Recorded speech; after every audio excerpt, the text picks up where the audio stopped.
Hi, so chapter 32. Varjak awoke from his dream in the front room. It was still dark outside as he looked around. The family were gathered round him in a circle by the Countess's empty armchair. His mind was like the sky after a storm. Everything was clear and sharp.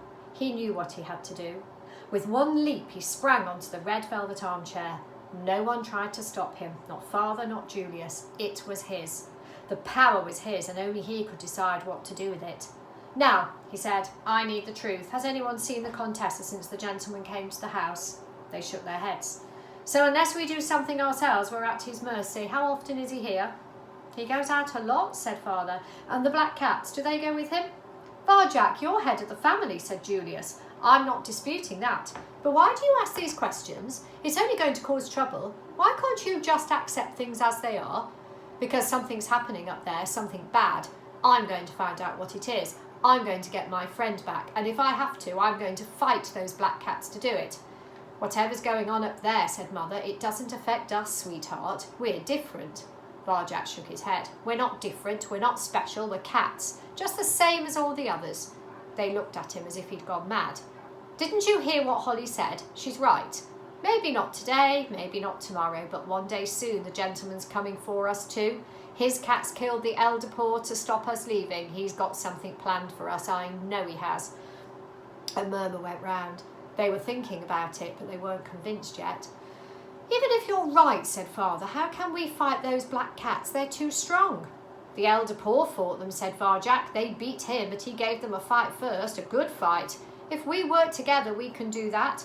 That's what I believe. Who's coming with me? He looked around the family circle. Mother, father, Aunt Julius looked away. Julius and Jasmine looked away. Jay, Jethro and Jerome looked away. Varjak Paw was on his own again. All right, he said. If you change your mind, you know where to find me. He came down off the chair and marched out of the circle, out of the room, into the corridor. No one came with him. He didn't expect them to. It was all right. Like being in the city again. He had nothing to rely on but himself and the skills Jalal had taught him. Nothing else. He slunk to the foot of the stairs. Holly was up there somewhere, and so were the gentleman's cats. How was he going to get past them? He'd need to be invisible. He was going to have to shadow walk, the only skill he couldn't master.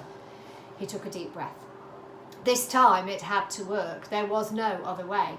He remembered his dreams. You must know yourself. Be sure of yourself before you can let go of yourself. Do you know who you are? Yes, I do, he thought. I'm Varjak Paw, nothing less and nothing more. He relaxed, let go, and merged with the shadows at the foot of the stairs. The world flickered faintly around him. One of the gentleman's cats came out of the Contessa's room.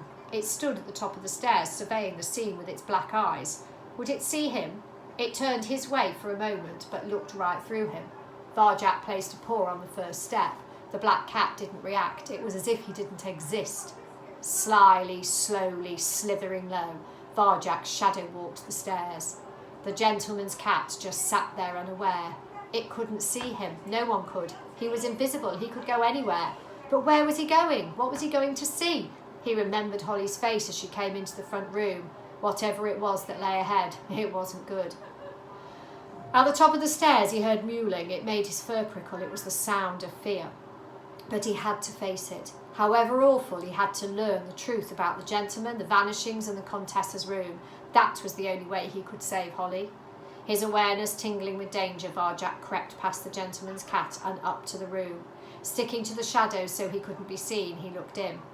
It was just as Holly had said. There was a cage in there. It had a solid metal door and sharp wire mesh. It was full of cats, street cats with no collars. But they weren't tough or menacing. The air was thick with the scent of their fright. Varjak could taste it, bitter on his tongue. They were cowering from the gentleman as he reached into the cage, cowering from the cat that prowled by his shoes. Varjak craned his head right back and saw the gentleman pluck out a tortoiseshell cat from the cage. She was mewling pitifully, so were the cats around her. The gentleman closed the cage door and locked it up with a lever. Varjak had to hold himself still as the shiny shoes clicked past, a whisker away. The gentleman was carrying the tortoiseshell out of the room, dangling her by the scruff of the neck. The gentleman's cat stayed behind, standing guard over the others. It took all Varjak's control to remain there in the shadows. The urge to flee clawed at his chest. The cage, the cats, the smell, it was like a nightmare. But he had to trust himself, be true to himself. Downstairs he had known that it was right to come up here, and it was still right. There could be nothing worse for a free cat than to be locked up in a cage like this. Even if it never affected the Blues, this was more important than family, more important than anything. He had to find a way to release Holly and the others. But where was she? He looked into the cage again and finally glimpsed her in a corner. Holly was all right. Varjak could see that she was talking to someone, a thin, frightened-looking chocolate-brown cat. Was it possible? Varjak looked closer. His heart skipped a beat. It was Tam. There she was, scared but still alive after all this time. So Holly was right about the vanishings. This was where they ended up. But why? Where's he taking that tortoiseshell? Holly was asking Tam. What's he going to do with her? Tam shook her head. We don't know, but that's the end of her once he picks you. It's over, she shuddered. It doesn't take long, said another cat. In the shadows, Varjak's scalp prickled. What didn't take long? What was going on here, and why was his mouth so dry? Can't we get out of this cage? He heard Holly ask. Think we haven't tried, said Tam. It only opens from outside, and even if you could open it, how are you going to get past them? Those black cats are the ones who got us in here in the first place. Varjak felt cold. It was that strange sensation again, being watched by something not quite alive, not quite dead. He felt it downstairs when he met the black cat's eyes. What did it mean? It couldn't be coming from the black cat this time because it wasn't looking at him. Throat tightening, only just holding back the fear, Varjak followed his awareness, and now he saw where the sensation came from. It wasn't one gaze he felt, but many. There were other cats in the room, heaped up in a box. They didn't move, didn't talk, didn't breathe. He looked into their eyes. They were wide open, but they didn't blink. They weren't eyes at all. They were shiny, coloured glass with a black slash through the middle. Varjak's head began to spin. What was it Holly had said? They're not alive? No, they were just like the toys in the city, but turned off. The gentleman came back into the room. He was carrying the tortoiseshell cat, but it wasn't quite the same anymore. It had become totally still. It didn't move, didn't breathe, didn't blink its glassy eyes.